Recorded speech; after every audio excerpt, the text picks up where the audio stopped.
Hello, Lagos. Welcome back again to Borderlines, the show where we go beyond borders.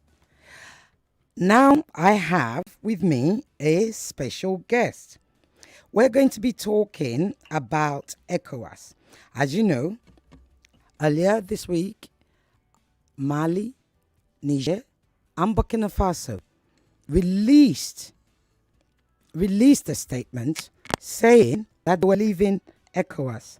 My special guest is Associate Professor Efem N. Udi, who is the Director of Research and Studies, Nigerian Institute of International Affairs.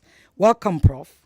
Thank you very much for having me. How are you? I'm fine, and you? I'm good. Thank you for joining us in the studio. Yeah? Because I know what traffic is like out there. So we're going to be talking ECOWAS. Before we go there, when you heard the news that Burkina Faso, Niger, and Mali were leaving, what were your first thoughts? Uh, Thank you for the question. My first thought, I don't think I have any uh, uh, particular thought, but the most important thing is that I was actually expecting this to happen, based on what happened last year, when the military took over in Niger, the way the Economic Community of West African States handled the scenario and all that trespass between ECOWAS and the junta in Niger. So, uh, specifically, what really went wrong was the proposed military intervention. Where ECOWAS proposed to intervene militarily. Right, we're gonna talk about that. So you weren't surprised? No, I wasn't surprised. That's interesting. Yes. Well, okay. So let's go back to the history of ECOWAS, formed in 1975 as an economic union. And this was a union that was actually formed by heads of states, most of which were military, right? Yes. That's what most people don't remember. Yeah. It was formed for that. Right. It was also, go ahead. No, I said right. Yeah. Yeah. It was also formed to promote economic integration, peacekeeping, economic growth as African countries began to get independence, etc., etc.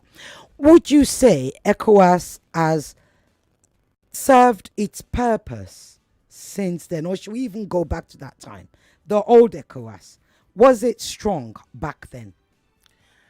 ECOWAS has always been strong, right from inception when it was formed in 1975, and the purpose for which ECOWAS was established or created, like you rightly say, it was for the sole purpose of economic integration, and in politics, international relations. When you talk about a multilateral institutions that is supposed to engender integration, the integration is not just only economic integration, but transcendentally there is supposed to move from economic integration to political integration, which means that the processes must be followed. But much more importantly, it was an integration to give impetus to engender Africa's development, West African development, economic development, or economic growth and development. And so I don't think ECOWAS lost its purpose, and the provisions for which it was established there, has always remained. But what has happened over the years is that transcendentally, the new governments, new presidents, or new who later took over seat of leadership in their countries were able to progressively, design and restructure ECOWAS in such a way that it will meet up with the extant contemporary challenges that we're having. For instance, at this ECOWAS wasn't purposefully created for peacekeeping, but because of the existence in the crisis that erupted in Liberia and in Sierra Leone, ECOMOG was formed, and that was how ECOWAS now, the multilateral institution, now became created an arm for peace mission within West Africa. Look, Lagos, let me just read out the number 0700 993 993 993. The female line is 0201 465 7190. You can send your WhatsApp to 0809 597 5805. Our website is nigeriainfo.fm. Facebook and YouTube is Nigeria Info 993. We are streaming live. And on Twitter, formerly or X, formerly Twitter, Nigeria Info FM, Instagram and Threads were Nigeria Info FM Lagos. Let's talk about the original. You said it wasn't originally created for peacekeeping. So let's go back to what it was originally created for. An economic union, right? Yeah. It was supposed to aid trade between the countries. Yeah. But how much trade do we actually do within West Africa or with each other in West Africa? How much trade does Nigeria do with Ghana? Do we do with Benin Republic? Indeed. How much trade do we do with Mali or Burkina for that matter?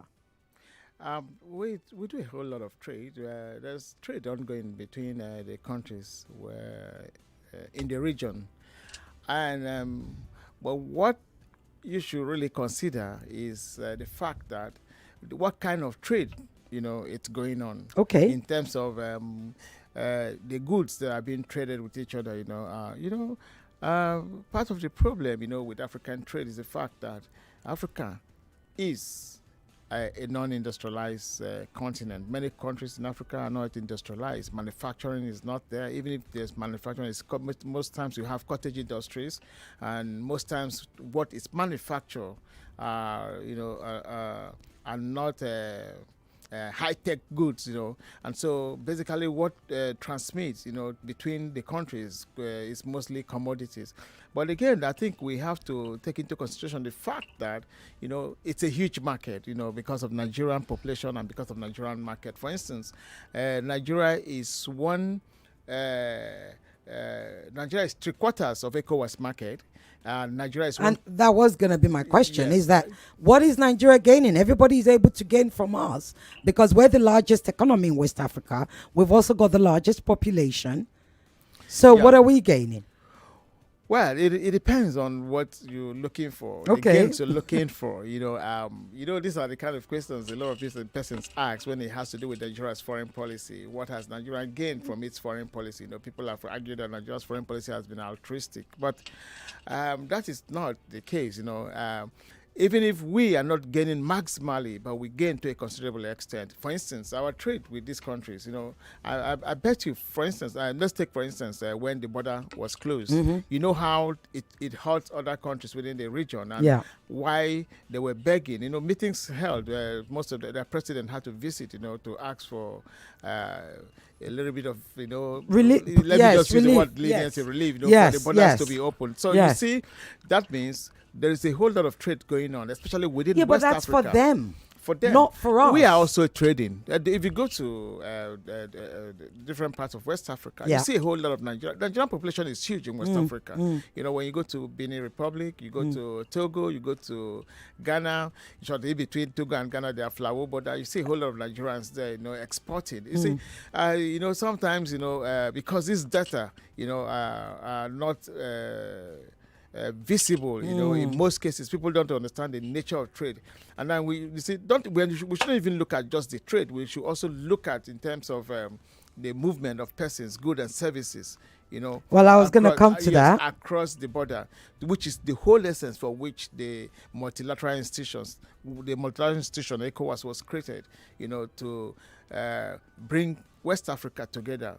It's a supernatural organization, because it's a transcendental shift to a situation where we have one currency, one central bank, one parliament, and all that.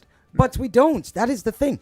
Do we have? So we've got ECOWAS passports, right? Yeah. Which we're able to use to travel across. However, if I'm doing trade, for instance, with Ghana, I still have to change my money to dollars before changing it to cedis. Mm-hmm. Yet we're both part of ECOWAS. Mm-hmm. One of the plans for ECOWAS was the single currency. ECO. What happened? Yeah, what happened to that ECO? Well, Africa happened. a lot of politics, and don't forget that the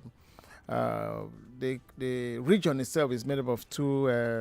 We're colonized by two different European countries, Francophone, Francophone and Anglophone, Mm-hmm. and so this has also created problems. And the role that French plays in West Africa, We're going to be talking about it's that. very, very thick, We are going to be very talking huge, about and that. Yes. the French is in such a way that it tends to want to control its former colonies.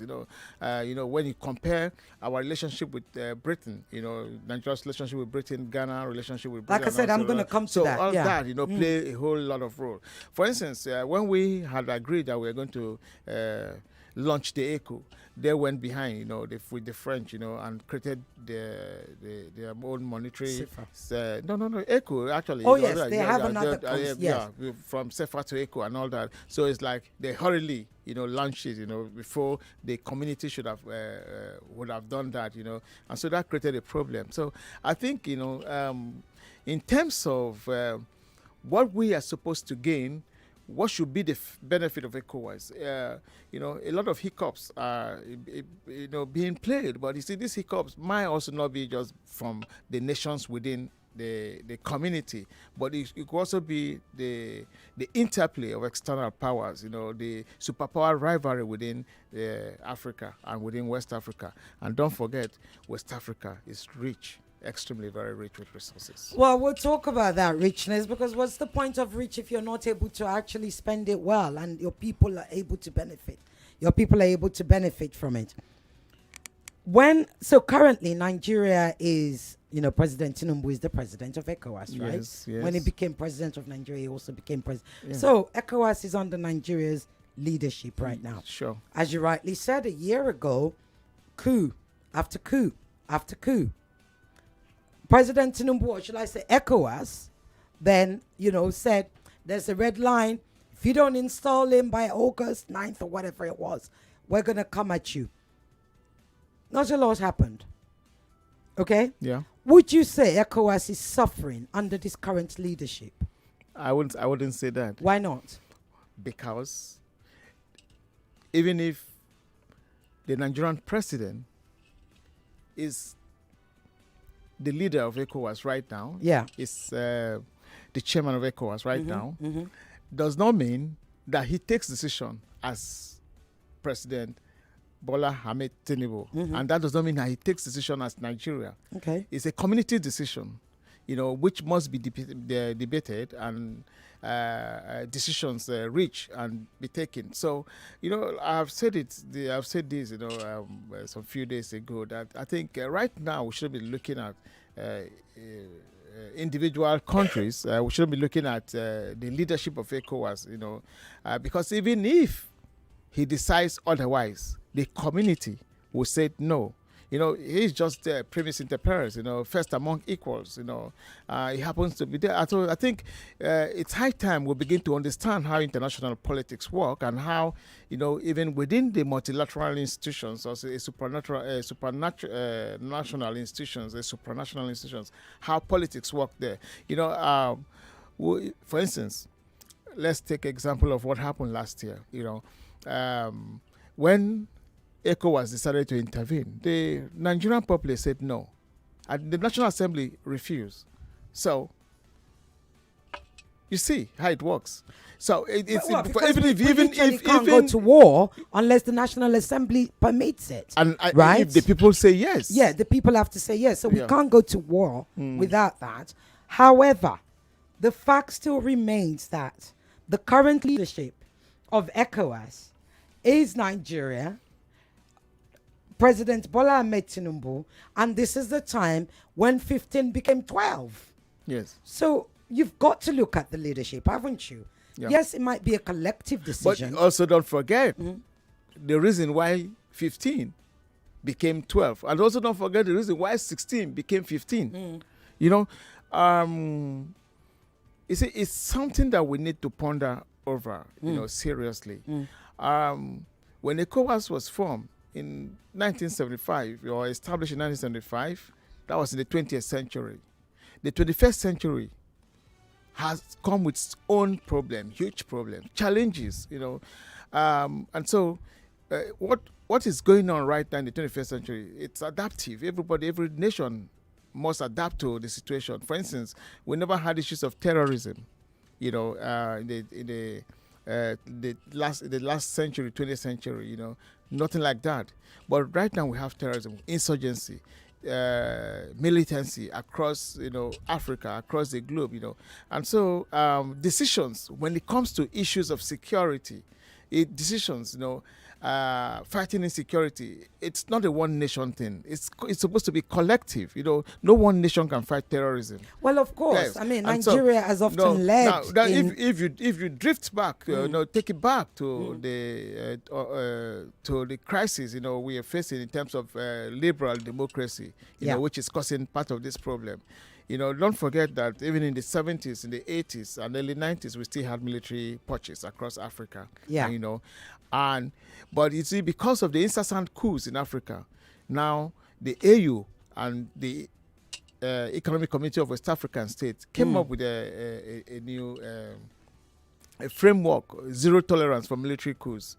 And in any case, these are... Well, the zero tolerance didn't last very long, did it? I mean, let's look at it. The 2020s, we had 2 coups in Mali, 1 in Guinea, 2 in Burkina Faso, and the last one being Niger. So it didn't do very well. Let's talk about those French nations, or should I say the former French colonies. Okay. I watched an interview with Head of State, President Ibrahim Traoré of Burkina Faso, yeah, where he said, the interviewer said to him, is there a possible way to negotiate with ECOWAS to come back?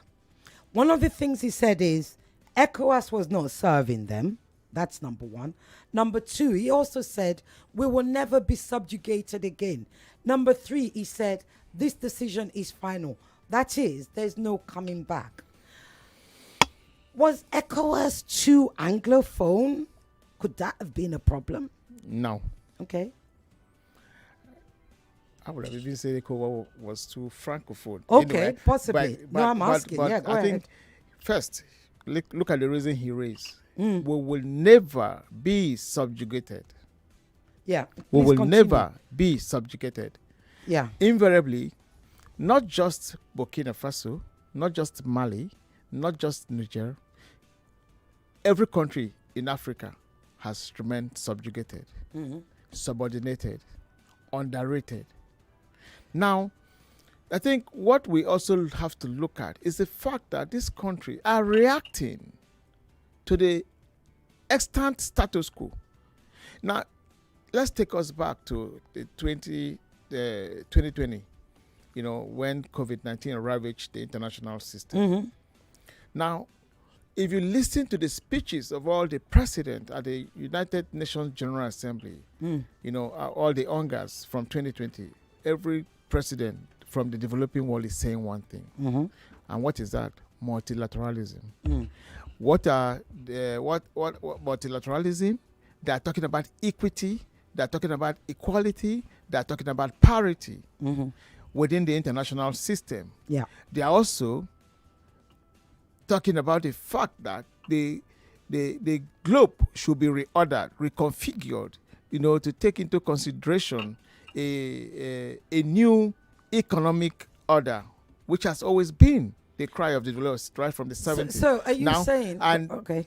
Recently, last year, there was a financial pact meeting, global financial pact meeting that was held by France, Now, so one of those reasons, when he said we don't want to remain subjugated, it's part of the whole thing, Now, the question you should also ask yourself is why, after 60 years, no African nation is developed? Well, but this is No. part of what he said. I'm glad you brought that up. Yes, so we're having this conversation. So that means a lot of the superpowers are also playing a critical role in making sure. Oh, we're going to talk about those foreign You understand? superpowers, definitely. Now, you see, his reaction is not just ECOWAS that brought their reaction. The coup itself, in the first place, was to fight against subjugation. Bear with me. From the external powers. Okay. We're going to talk about those external powers, but you know what they say. Let's put a mirror on ourselves first before we start talking about those people on the other side. You know those people.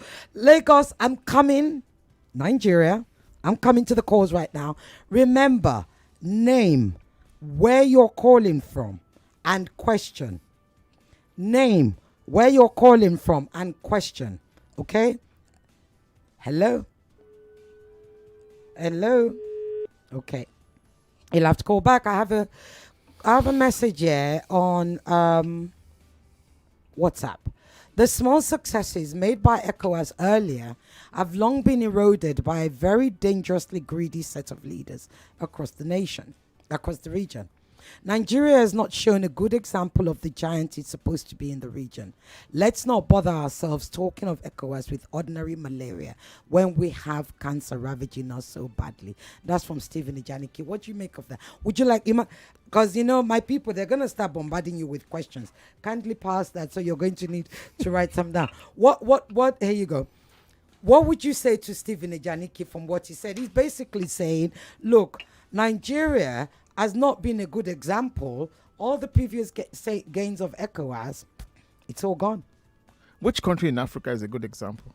Well, okay. Well, you see, do we then juxtapose ourselves against? No. What I'm saying is, we're supposed to be the brother. But anyway, wait. Let me just come.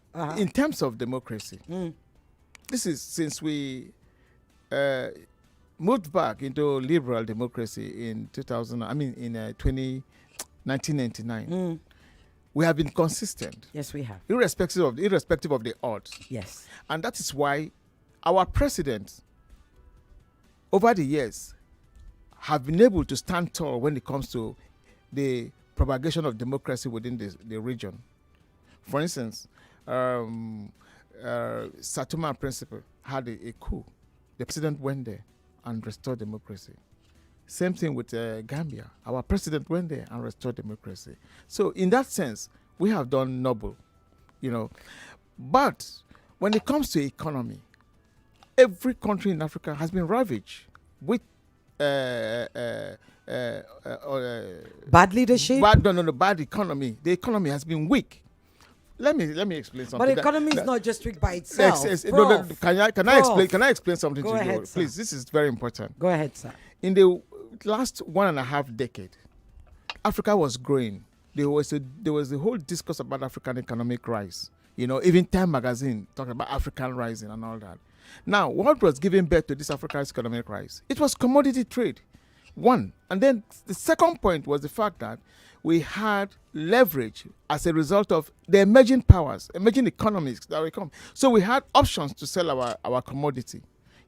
Now the moment the commodity price scotch,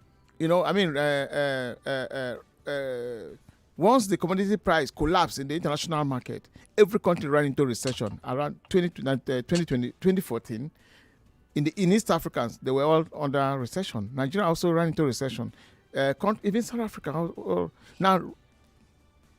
So what are you saying? So Prof? what I'm trying to say. In answer to Steve. In answer to say, you see, we should give ourselves some form of credibility. Okay. We don't always, as Nigerians, undermine the country.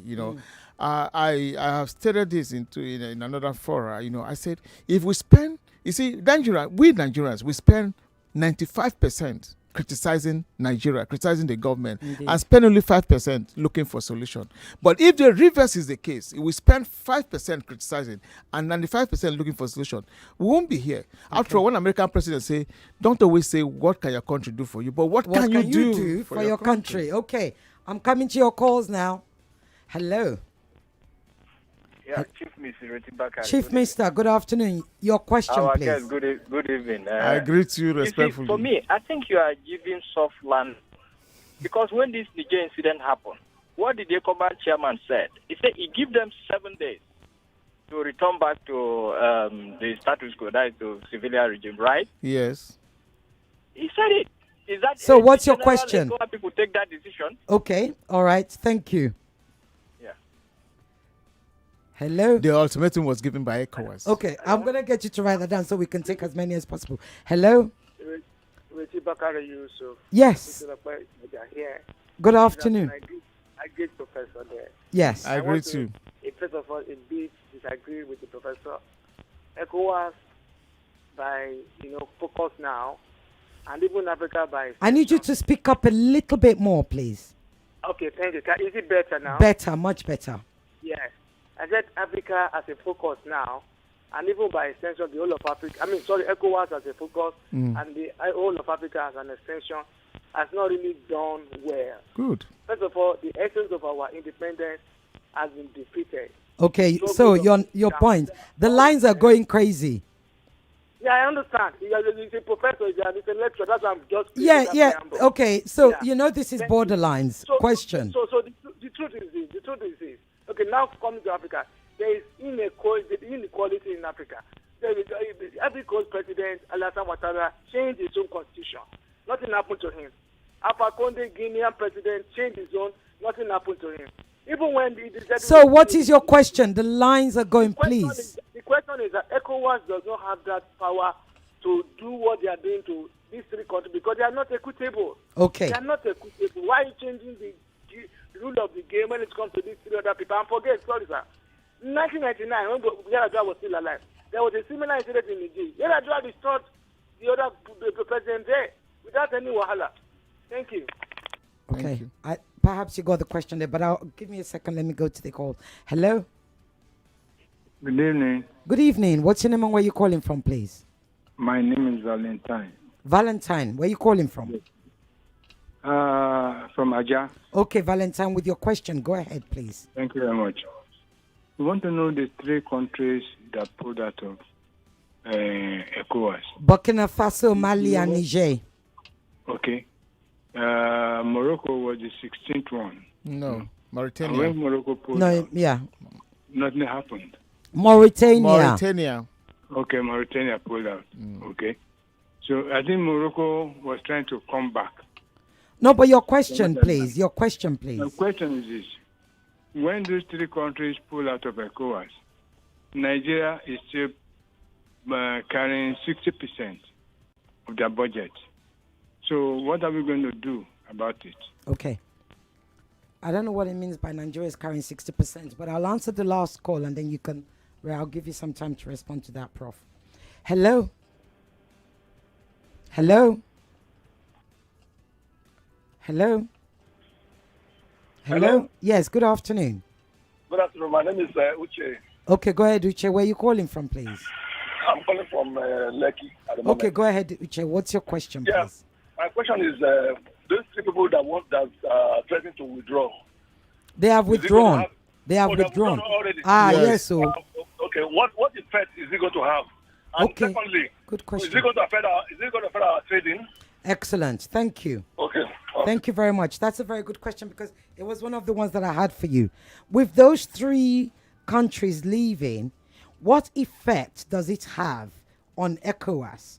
And really, is it going to affect, are we really doing enough trade with them for it to actually affect us as a country, Nigeria being us? Over to you, Prof. I'll start from the last question. Go ahead. Thank you very much.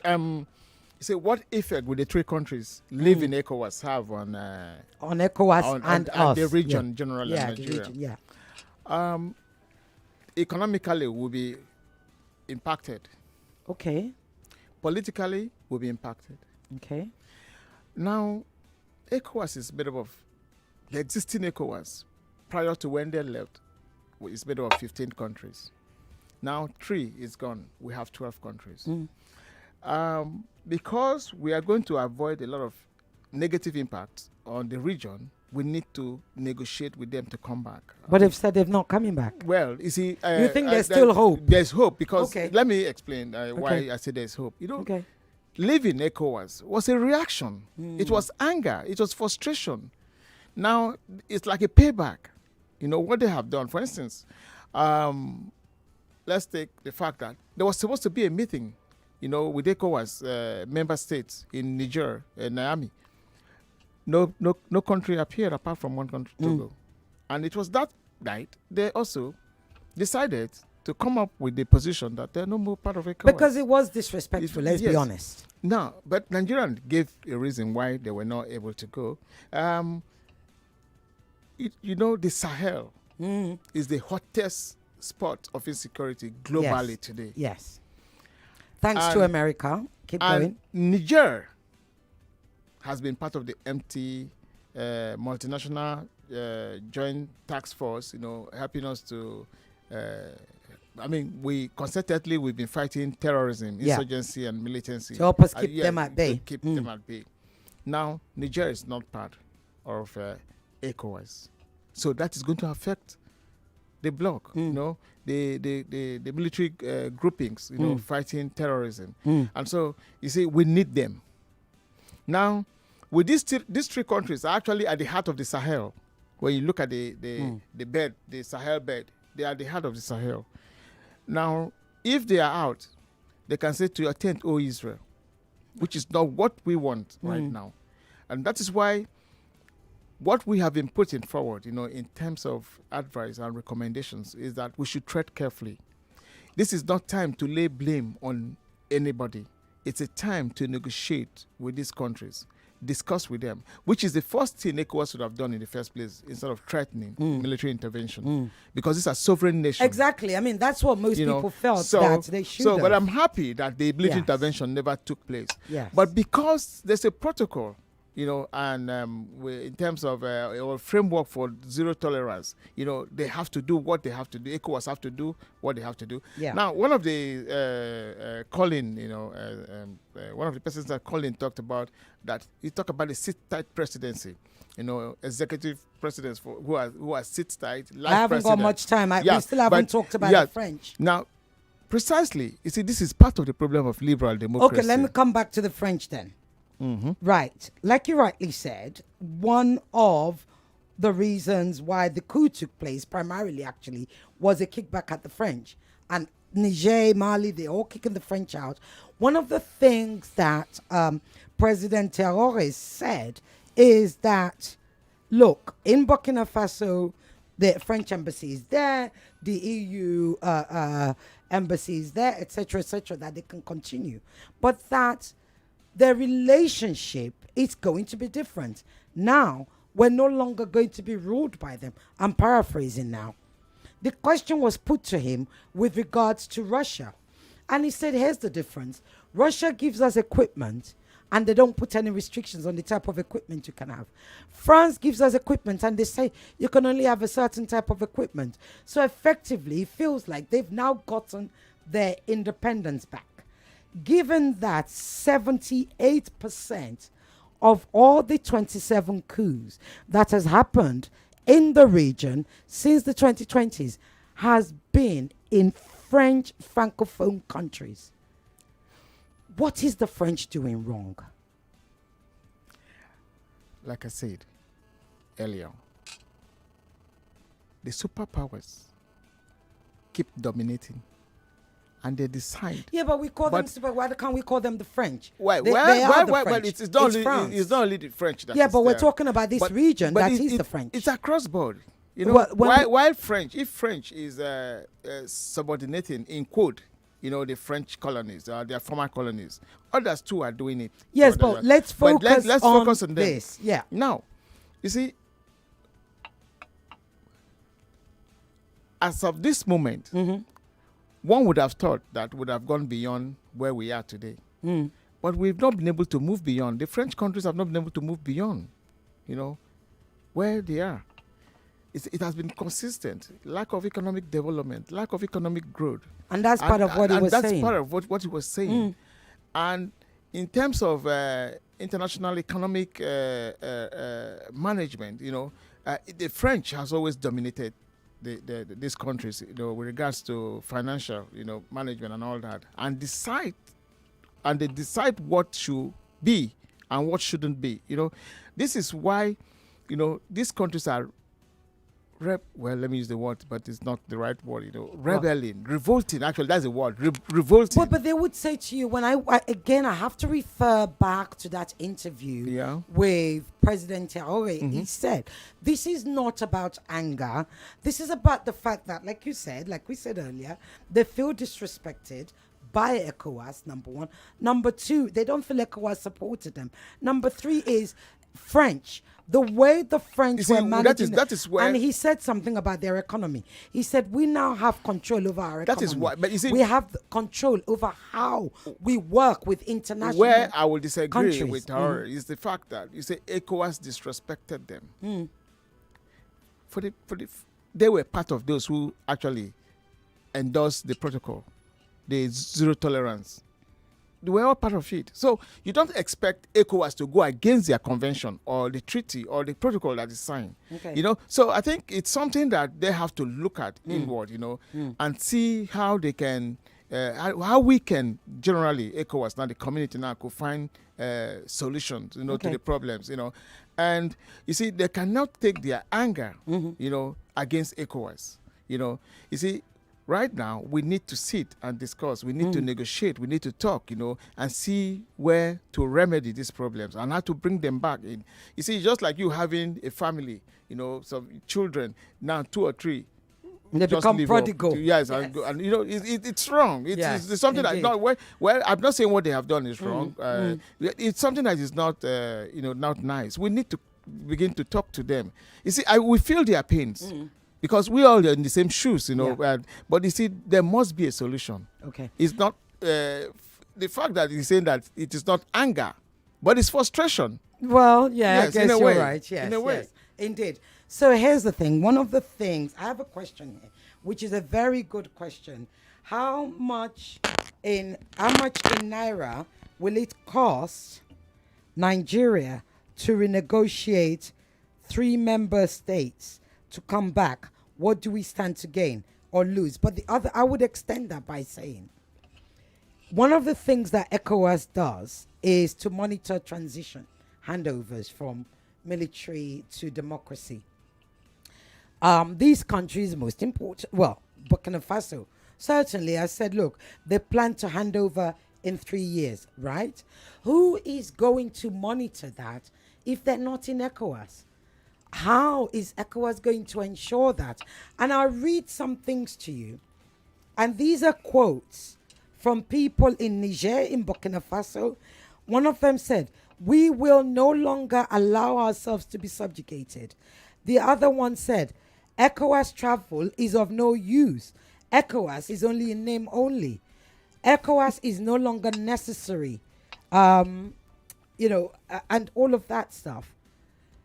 If they're not in ECOWAS, who's going to... Because the people, some people say, they don't have the people's mandate. The people are clearly happy with what's happened. Who's going to ensure that it goes back to democracy rule? I was reading somewhere, Go ahead. Somebody said there is no time in history where a military purge takes place, in any nation that the people are not celebrating. This has always been. You see some few citizens celebrating that the military has taken over.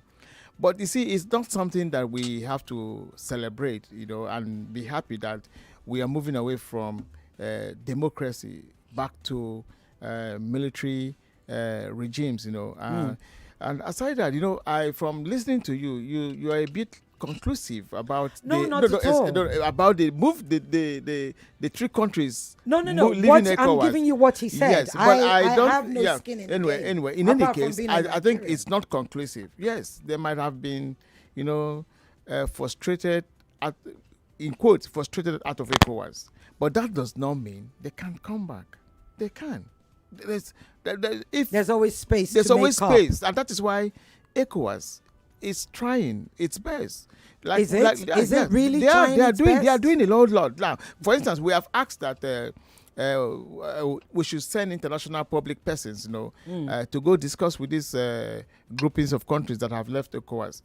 So negotiations should begin in earnest, and look at what is their anger or what is their frustration with ECOWAS, and how we can remedy this situation. For instance, we agreed that ECOWAS gave them 1 year to hand over. Yes. Yes, there's a 1 year handover period. But they are saying it's too short. For instance, Mali has actually extended its handing over date by another year. And you see, these are areas that ECOWAS will begin to discuss with them. Now, irrespective of the fact that right now, in quote, even if they're not members of ECOWAS, does not mean that the countries within the region are not interested in their progress. What's going on. Right. So let me... Because if there's conflict in any of these countries, it is bound to precipitate into other countries. And that is why Nigeria took the bull by its horn to establish ECOMOG, to create ECOMOG, to quell down the crisis in Liberia and Sierra Leone. Prof, you've got to come back. We've got so much to discuss. But let me end with this, because I have literally 5 minutes left. How coups and corruption affect the slow pace of development in Africa? You see, that's what we seem to be seeing. Although, right now, those 3 countries will tell you we're independent, we're able to manage. In fact, Traore said he has the money now to be able to buy equipment, because corruption was what was the problem before. Can coups fix that? Have coups brought us back, taken us back as a region to those ugly days? I don't think coups or military regimes are the remedy to the pristine problems of Africa or the region itself. Because even in the 70s, in the 60s, 70s, 80s, when the military took over, one of the reasons given were corruption, maladministration, mismanagement of public funds, and all that. But they even became worse. They didn't do right, And so if the military administrations had failed us prior to the advent of the third wave of democracy. Yeah. So why are we resorting back to them? I think these are things we need to sit down. We're in the 21st century. We can't be taken back. We can't be taking it back, and regressing. You're regressing. And that is why I have argued that what we have today is Africa's progress of shame. That means from when we got independence, we have not moved from where we are. The same indicators, the same factors, the same indices that were problems of Africa right from the days of independence are the same problems we are having. Corruption, maladministration. We need leadership. We need governance. We need to put in place good leadership, good governance. Now, importantly, we need to focus on a new development agenda. We have to be strategic in our development.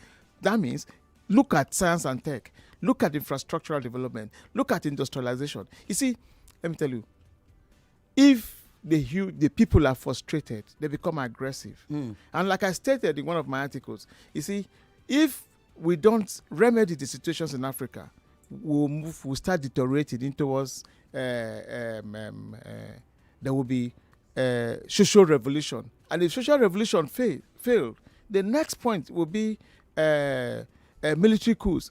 But if that doesn't happen, the worst of them all is rebellion. And which is something that we have to avoid. Thank you so much. Prof, give me one sentence. If you were sent to negotiate with them now, one sentence. If you were sent to negotiate with those 3 countries, what would you say to them? You have a minute. I will tell them to come back, that we'll look into the crisis of the region as well as Africa. And I think we cannot fight as independent countries right now. The developing world needs to come together, what we call collectivization. Collectivization means groupings of developing countries coming together and fighting for a cause that will be to their own benefit. This is what we need. Prof, you've got to come back. As I said, you've got to come back. Associate Professor Efem N. Ubi, Director of Research and Studies, Nigerian Institute of International Affairs. Thank you for being on Borderlines. Thank you very much for having me. We have so much more to talk about. We have to get the family back together. Lagos, Nigeria, wherever you're listening from, that is the end of another edition of Borderlines, the only show that takes you beyond borders. See, we don't only just talk Israel and Palestine. We talk when we can find the smart guests to come and share that conversation with us. We bring them on. Thank you. Have a fabulous weekend. Bye-bye.